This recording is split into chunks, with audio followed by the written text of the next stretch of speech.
Hello everyone, welcome to my YouTube channel. અને જય શ્રી કૃષ્ણ બધાને. હું છું કૃપા પટેલ અને મેં 1-2 મહિના પહેલાં વ્લોગિંગ ચાલુ કર્યું હતું, પણ મેં વચ્ચે જ મૂકી દીધું હતું એક યુટ્યુબ પર વિડીયો પોસ્ટ કરીને. પછી મેં કોઈ વિડીયો બનાવ્યો જ નહોતો. પણ આફ્ટર સો લોંગ મને રિયલાઇઝ થયું કે હું ફરીથી વિડીયો બનાવવાનું ચાલુ કરું, વ્લોગ બનાવવાનું ચાલુ કરું. તો આજે બહુ ટાઈમ પછી મેં ફરીથી વ્લોગ બનાવવાનું ચાલુ કર્યું છે. તો મને થોડું આમ નર્વસનેસ અને કેમેરા આગળ બોલવાનું એ બધું થોડું એક નવું છે. તો તમે લોકો સપોર્ટ કરજો. ચલો ચાલુ કરીએ આજનો વ્લોગ. સવારના 7 વાગ્યા છે ને આપણે ચા લઈને ખાટલા બેસી ગયા છે આજુબાજુ. અને સવારમાં ચા પીવાની જે મજા આવવાની બહાર બેસીને, એવી આવા વાતાવરણમાં મજા જ મજા છે. મમ્મી કપડાં ધોવે છે, હું તમને બતાવું.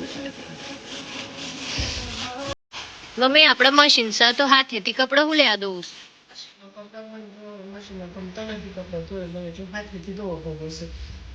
ઇમરજન્સી હોય તો મશીનથી ધોઈ લો.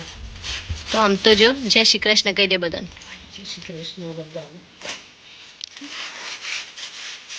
જો બહાર ખાટલા બેસી ગયા છે. હવે ફટોફટ ક્યાંય કહો કચરા પોતા કર્યું, બે એવું નથી પછી આગળ બધું કામ.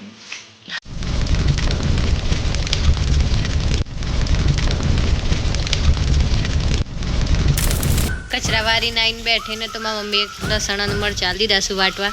આજે અમારે ઘેર બનવાની છે ગુજરાતીઓની ફેવરેટ કઢી મકાઈના રોટલા. હા હોય તો આવી જજો બધો. મમ્મી યાર, મમ્મી શું કરે છે ઘરે બતાવું હું તમને. મમ્મી શું કરીશ તું? આપણે તો મકાઈના રોટલા કઢી બનાવવાની હતી. ના શું કરીશ તું? ઘઉંનો લોટ પછી બનાવી જશે જમવાનું. એટલે આ પૂરીનો લોટ વધણો છે. બીજો હું નાસ્તો બનાવવાનો છે.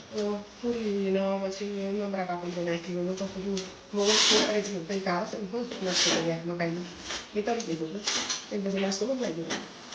પૂરીનો લોટ વધાઈ ગયો છે એટલે થોડા દિવસ પછી જવાનું છે અમદાવાદ.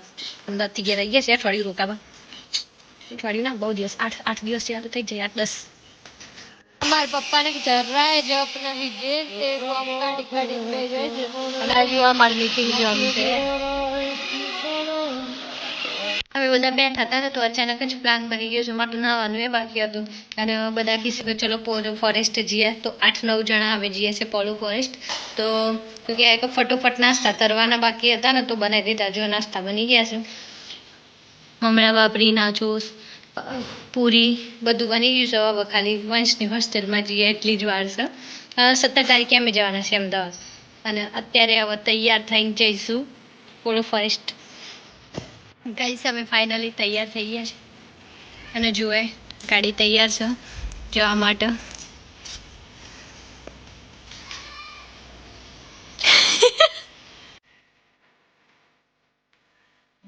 બધા સેટ થઈ ગયા છે. हर दुआ में तेरा ही नाम लिया. ફાઇનલી ગાઈસ હવે પહોંચી ગયા છે પોળો. અને વાતાવરણ એટલું મસ્ત છે યાર. વાદળું એટલું અને અહીંયા અત્યારે બી પબ્લિક છે બહુ.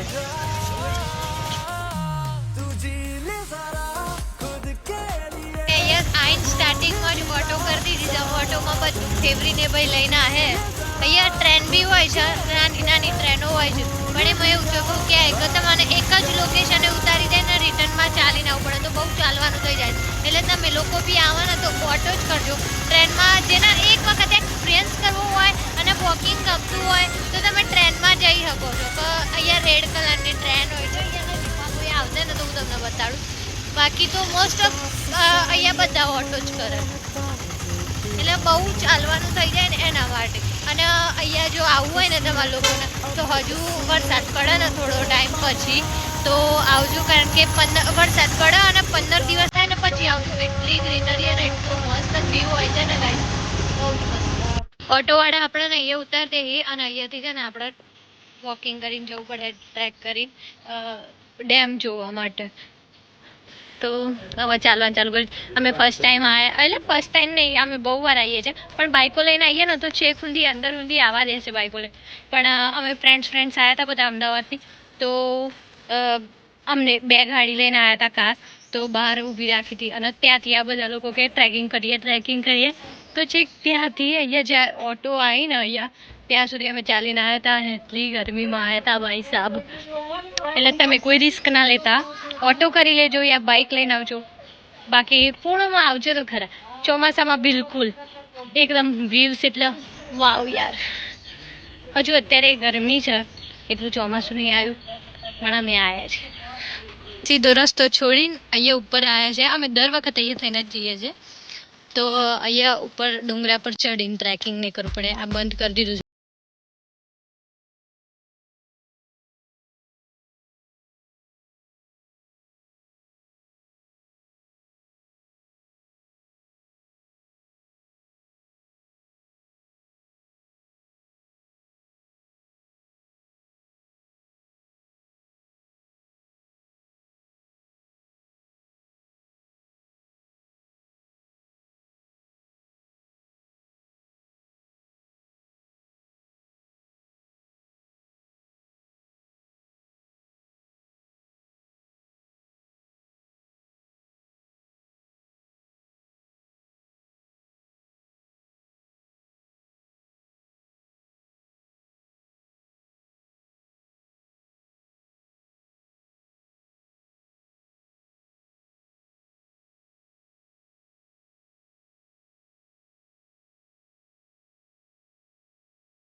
નાય છે અત્યારે બી આટલી પબ્લિક છે.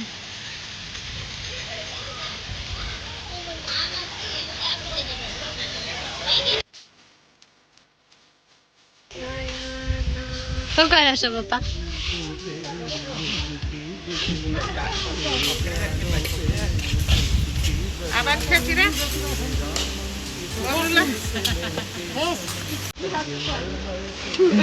તો ફાઇનલી ગાઈસ આજનો દિવસ અહીંયા પૂરો થાય છે. અમે પોલો ફોરેસ્ટ ફરીને બહુ મજા કરી અને થાકી બી ગયા છે, તો આવી ગયા ઘરે.